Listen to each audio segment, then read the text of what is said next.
आहा टीवी गरीब गन्ने के जूस का व्यापार। एक गांव में रंगैया रमनम्मा नाम के पति पत्नी रहते थे। रंगैया का बहुत गरीब परिवार था। वो हर दिन मजदूरी का काम करके अपने परिवार को संभालता था। उसकी महेश्वरी नाम की बेटी थी। 5वीं कक्षा में पढ़ती थी, फिर भी बहुत दिमाग वाली थी। रंगैया को गांव में बहुत कर्जे थे। हर दिन कोई न कोई आकर कर्जा कब चुकाओगे ऐसे पूछते रहते थे। ऐसे एक दिन राजन्ना नाम का आदमी आकर, क्या रंगैया, तुमने जो कर्जा किया था उसका ब्याज ही चुका रहे हो अब तक? सारे पैसे कब दोगे? पैसे देने का इरादा है या नहीं? ऐसे क्यों कह रहे हो राजन्ना? लिए हुए पैसे तो चुकाने ही है ना? वही, कब चुकाओगे बताओ? बहुत पहले तुम्हारी बेटी को स्कूल में पढ़ाने के लिए नए कपड़े किताबें खरीदने के लिए अभी वो 5वीं कक्षा में है। कर्जे के पैसे अभी तक नहीं लौट आए। मजदूरी के पैसे खाने में और ब्याज भरने में चले जाते हैं राजन्ना, इसीलिए। मतलब मेरा कर्जा नहीं चुकाओगे? चुका दूंगा राजन्ना, थोड़ा टाइम दो। टाइम? ठीक है, 100 रुपए की घड़ी दिलाता हूँ। जब भी टाइम देखोगे कर्जा याद आएगा। कैसे आदमी हो तुम? ठीक है, 5 साल से इंतजार कर रहा हूँ। 5 महीने और नहीं कर सकता? रुकता हूँ, लेकिन अगर 5 महीने के बाद नहीं दिया तो तुम्हारा घर रहेगा, लेकिन घर का सामान नहीं, समझे? ऐसे कहकर पीछे मुड़ते हुए, शाम को घड़ी भेजता हूँ, हाथ में लगा लेना, याद रहेगा। ऐसे कहकर चला जाता है। रंगैया को कुछ समझ न आने पर वहीं पर बैठकर सोच रहा था। तभी उसकी पत्नी रमनम्मा आकर, क्या हुआ जी? पैसे चाहिए, बहुत कर्जा है। हर दिन कोई न कोई घर के सामने खड़ा होके पूछता है कर्जा कब चुकाओगे, तो माथा फोड़ने का मन करता है। शांति से सोए हुए बहुत साल हो गए। क्या करे बताइए, हमारे पास इस घर के अलावा और कोई जायदाद नहीं। बेचकर पैसे चुकाने के लिए इस घर को बेच दे क्या? बेचकर क्या करें? सड़क पर चले जाएं। भले ही हमने अपनी बेटी के लिए कोई काम नहीं किया, कम से कम उसके लिए घर तो रखते हैं। तो फिर क्या करें जी? क्या करेंगे?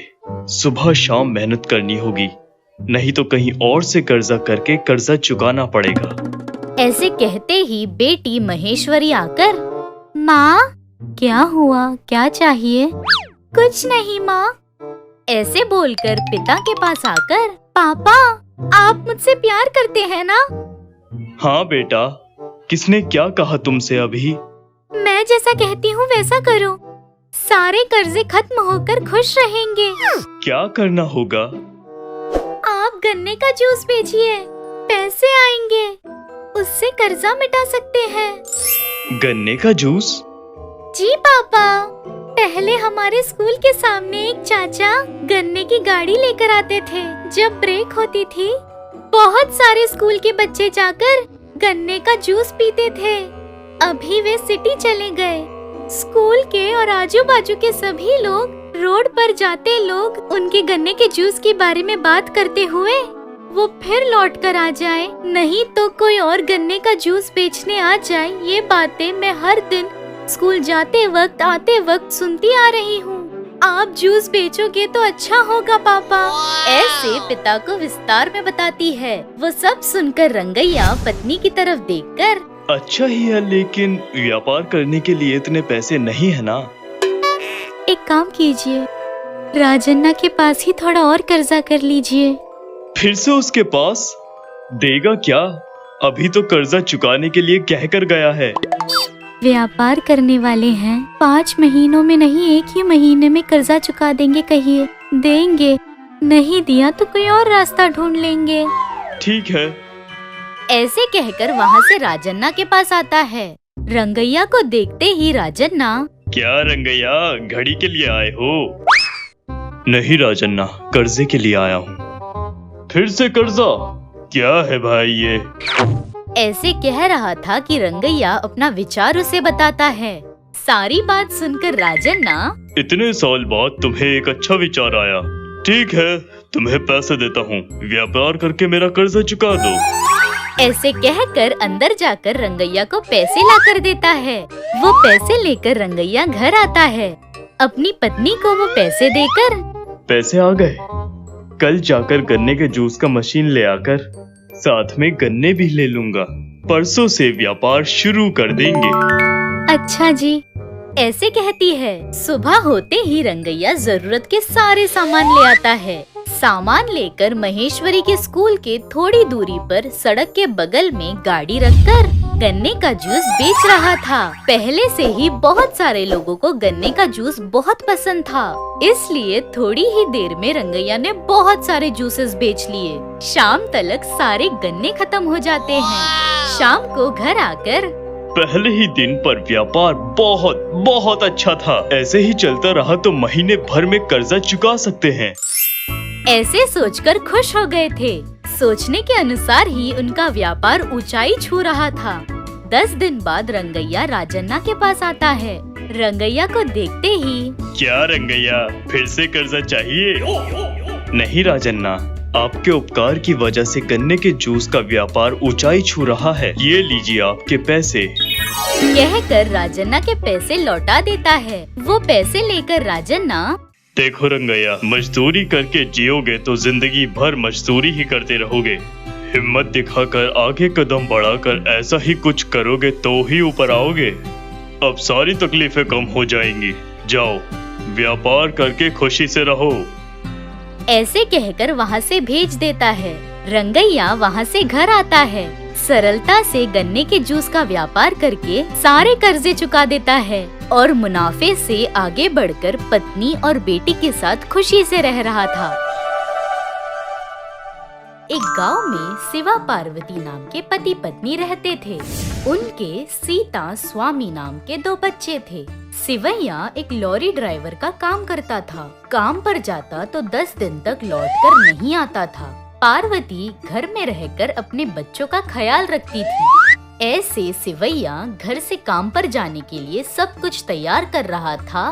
पार्वती आकर ये काम छोड़कर दूसरा काम देख लीजिए जी। अभी जाओगे तो कैसे आओगे, कब आओगे, सोच कर ही डर लग रहा है। डरोगी तो कैसे, सारे काम में खतरा है। डरो मत, बच्चों का ख्याल रखो, ठीक है? अभी तो सीता की शादी करवा देते हैं जी। कल आया रिश्ता अच्छा था, हमारी बेटी को भी रिश्ता अच्छा लगा। मैं भी वही सोच रहा हूँ पार्वती, लेकिन लाखों रुपए दहेज मांग रहे हैं। इतने पैसे कहाँ से लाऊंगा? मेरा सोना बेच देंगे जी। क्यों हंस रहे हो? बेटी की शादी के लिए सोना बेचोगी? तुम्हारे बदन पर 2 ग्राम सोना है, वो बेचकर बेटी की शादी हो जाएगी। तो फिर क्या करे जी? देखते हैं, कोई न कोई रास्ता जरूर मिलेगा। वैसे भी बच्चे बड़े हो गए हैं, मैं भी कोई काम कर लेती हूँ। थोड़े पैसे भी हमारे बहुत काम आएंगे ना जी। क्या काम करोगी तुम? कुछ भी, मजदूरी का काम। इस उम्र में तुम्हें काम पर भेजूं? जरूरत नहीं, ये कष्ट मैं ही उठाऊंगा। बच्चों का ध्यान रखो, मैं चलता हूँ। जी, ध्यान रखिएगा। ऐसे अपने पति को कहकर भेज देती है। शिवैया लॉरी लेकर लोड उतारने गया था। लोड उतारकर लौट कर आने पर एक्सीडेंट होकर मर जाता है।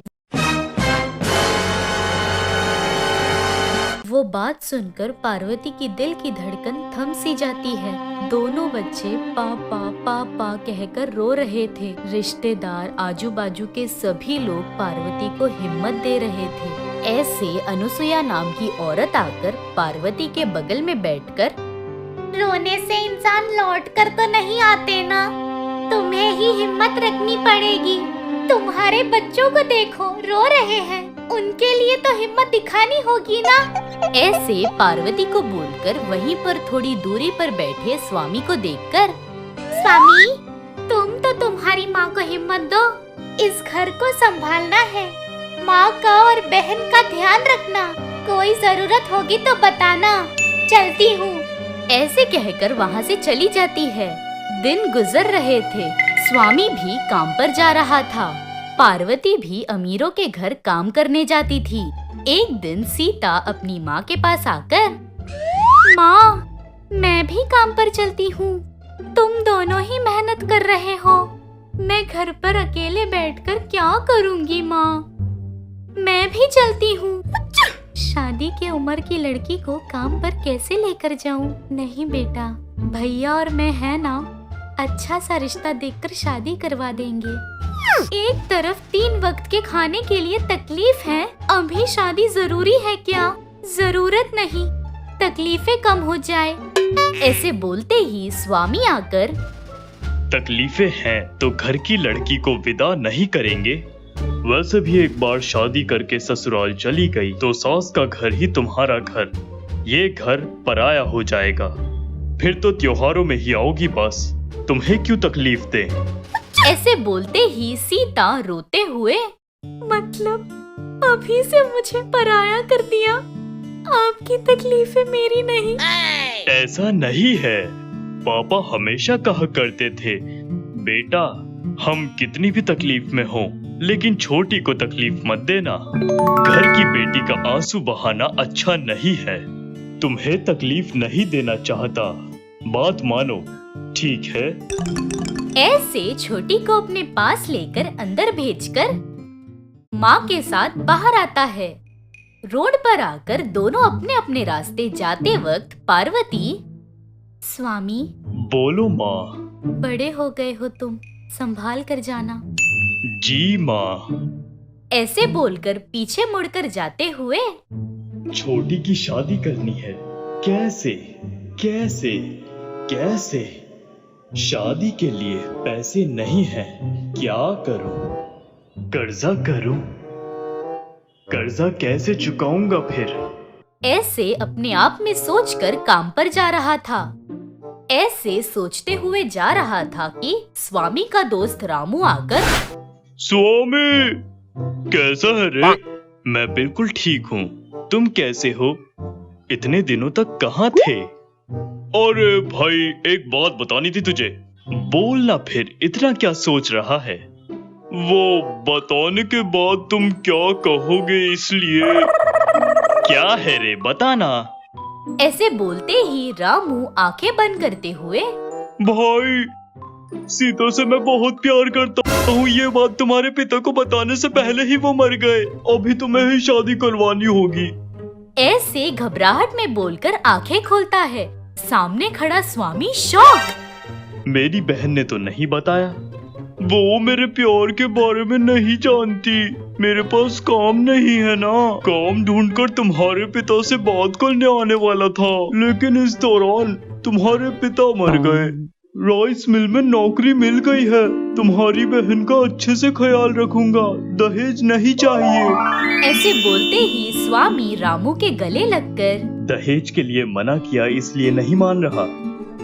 तुम मेरी बहन को पसंद करते हो, उसे एक अच्छी जिंदगी देने के लिए काम ढूंढ कर आए हो, बोला ना तुमने, वो अच्छा लगा। ठीक है, माँ से कहकर ये शादी मैं करवाऊंगा। Thank you. ऐसे बोलकर दोनों हंस रहे थे। उस दिन स्वामी सीता को रामू के बारे में बताकर दोनों की शादी करवाता है। ये एपिसोड भी आपको पसंद आया ना? फिर देर किस बात की, अभी हमारे चैनल को सब्सक्राइब कीजिए, घंटी भी जरूर बजाइएगा। इस एपिसोड में आपको जो अच्छा लगा नीचे कमेंट में लिखिए। आप लोगों के मुंह से आहा कहलवाने वाले और भी वीडियोस के लिए देखते ही रहिएगा आहा टीवी। एक गांव में सूरम्मा और स्वाति नाम की सास बहू रहती थी। सूरम्मा एकदम कंजूस थी। गांव में सभी लोग उसे कंजूस मारवाड़ी कहते थे, लेकिन स्वाति ऐसी नहीं थी। उसे जो पसंद आता वो खरीद लेती। बहुत स्टाइलिश थी, इसलिए सास बहू की बिल्कुल नहीं जमती थी। जब देखो झगड़ा करते रहते थे। वो कैसे, आप ही देखिए। सूरम्मा घर के अंदर आती है। वो देखकर सूरम्मा का बेटा शारदी, क्या हुआ माँ, क्यों लंगड़ा रही हो? हाँ, ऐसे लंगड़ाने पर कैसा लगता है देख रही हूँ। अच्छा है? बिल्कुल अच्छा नहीं है। क्या हुआ बताओ। ऐसे बोल रही थी तभी स्वाति आकर क्या हुआ? क्या बताऊं? आपकी माँ बाहर बच्चों के साथ दौड़ की प्रतियोगिता लगा रही है। क्या? भागने का खेल? क्या बोल रही हो? हमारे घर से आखिर तक दौड़ लगाकर जीती है आपकी माँ। तभी पैर अकड़ गया। बच्चों के साथ दौड़ने की प्रतियोगिता क्यों? 10 रुपये का बेट जीतने के लिए।